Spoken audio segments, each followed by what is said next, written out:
Each diagnosis found in the DSM is organized using the 5 axes or levels that relate to different characteristics of that disorder. On the first axis are the clinical disorders, the commonly known conditions such as depression, the most common mental health disorder, anxiety, bipolar, a very controversial issue now as that diagnosis moves from adulthood down into childhood, attention deficit hyperactivity disorder, schizophrenia, and the autistic spectrum disorders, which were formerly on Axis 2 in DSM-4, we're now in DSM-4-TR in November of 2010. Formerly on the personality disorders axes, but recently reassigned. So we've mentioned some of the disorders that can be found on Axis 1.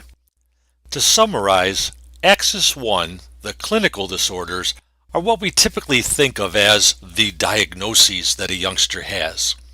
These diagnoses can fall into any one of 14 categories.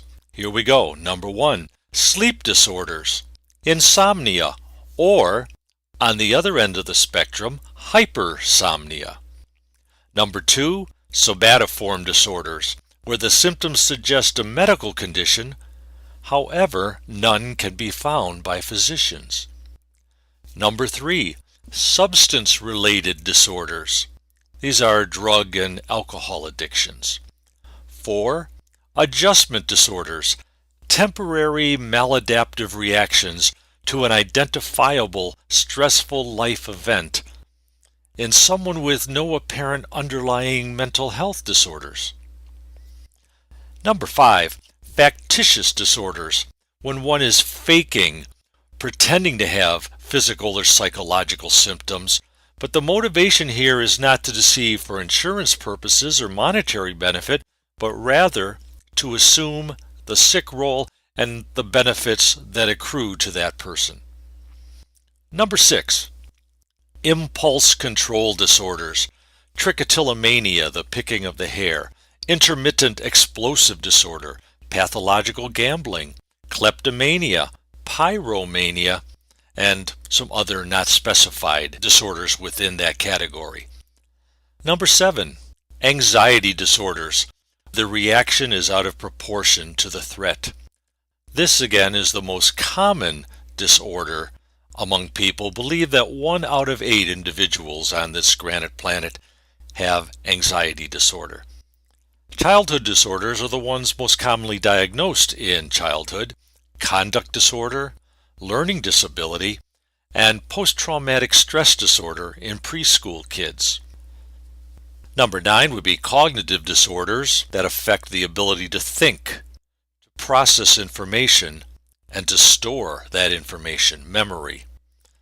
Number 10, dissociative disorders. These are breakdowns in memory, awareness, one's identity or perceptions.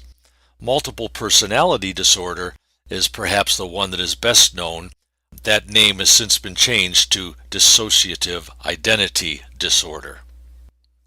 Eating disorders is our next one. Bulimia, anorexia are some of the commonly found ones. Number 12, mood disorders, various depressions, dysrhythmias, and bipolars. Number 13, psychotic disorders, a loss of contact with reality, having hallucinations and delusions. Lastly, sexual and gender identity disorders. We have a nice video that was created by one of my former students on gender identity disorder at behavioradvisor.com. Sexual and gender identity disorders would also include fetishes, voyeurism, and pedophilia. On Axis 2, we see some of these personality disorders and also levels of mental retardation. You look down that long list there to some conditions that are perhaps less well known than those on Axis 1. Axis 3, general medical conditions, provides a report on physical health aspects that might be potentially relevant to the understanding or the management of the individual's mental disorder. I have a friend with traumatic brain injury due to having been mugged one night while walking home. This person reports feeling a constant buzz, tightness, and swelled up feeling in the brain. My friend experiences sleep disturbances, self-medicates with alcohol at times, has difficulty focusing intently on a project for more than 10 minutes or so, and must take periodic rest breaks that involve laying down with the eyes closed. As you can imagine, this condition affects that person's personality. The ability to focus on a conversation, remain at events, and feel self-confident in social situations, experiencing frustration in partially completed projects, and many other issues associated with head trauma, brain injuries, traumatic brain injury. Let's move now to the next slide, where we see a number of physical health categories, each one rated as per its impact on the individual's mental health. We move into Axis 4, the psychosocial, psych being mind, social being interaction with others, and environmental factors that contribute to the disorder. Psychosocial and environmental stressors that might be affecting the diagnosis, the treatment, and the prognosis, the presumed outcome of an individual's mental disorder. Factors such as... Pause the podcast. Attempt to come up with a few. Those factors could be anything that falls into one or more of these 9 categories. But this only takes it so far. A great activity would be to get together with friends and come up with some specific items that would fall into these categories. You can pause the podcast now to engage in that endeavor, or remember to do it later. We see here the 5th axis, the global assessment of functioning, or for kids, the children's global assessment of functioning. What's that? It's a numerical scale rating of a person's ability to interact positively with others and perform everyday tasks.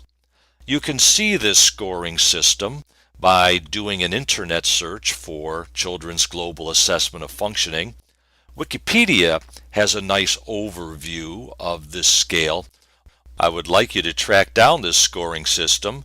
Think of a youngster or a person you know who struggles somewhat with social interaction and life functioning. Give them a rating. Next, we see some excerpts that are taken from DSM-4-TR. Yes, it's the standard classification of mental health disorders. We knew that, and used by mental health professionals. We know that primarily in the States. Used by clinicians, people who work with people with diagnoses, and researchers. They can come from any theoretical background: biological, applied behavior analysis, psychodynamic, psychoeducational, cognitive behavioral, any of those orientations. It's designed for use across any number of places where these individuals might be receiving help, and used by a wide range of professionals. Psychiatrists, originally developed by them, but used by other groups of professionals. Hey, we didn't see educators mentioned in the listing of people who would use DSM. Why not? How does DSM apply to education and educators? If we're not mentioned, and we don't make use of it, why not? Gee, it contains categories that we deal with in the schools: learning disabilities in math and reading, oral language issues, mental retardation, and many types of behavior disorders. Answer these questions, please. Pause the podcast to do so.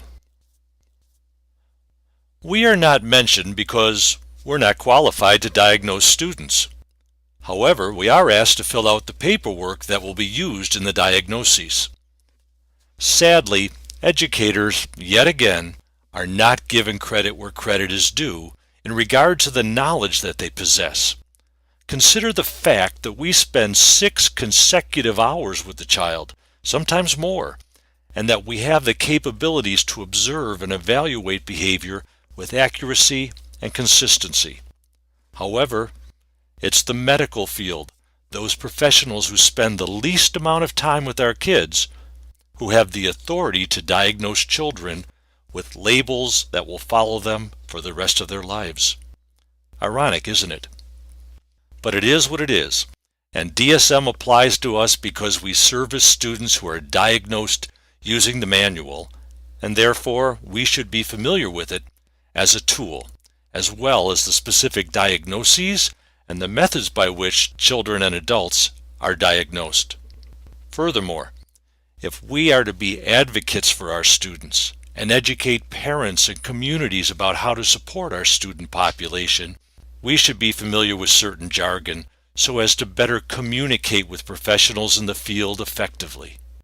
Also, in order to properly write IEP goals, teachers must be aware of and familiar with DSM diagnoses so as to make appropriate accommodations and modifications. When it comes to sequels, DSM comes in a close second to the James Bond series. Viewed all together, the manual has undergone enormous changes since its introduction in 1952. Although a smattering of conditions have been removed from the DSM, its history is one of ever-increasing numbers of mental deficiencies. Take a look at the graph. You see there a number of identified diagnoses. Diagnoses that have increased by more than 200%. From reports of 96 to 106 in DSM-1, I wasn't here on this orbiting orb to know for sure, to 365 in DSM-4-TR. One for every day of the year? What to do about leap year? Well, I trust that DSM-5 will tackle that problem. It's just one of many problems. Problems we'll talk about in the next installment of this series on the Diagnostic and Statistical Manual. I'm Tom McIntyre from Behavior Advisor. Please join me in that next installment as we take a nostalgic walk through the past DSMs and look at the emerging future of that manual.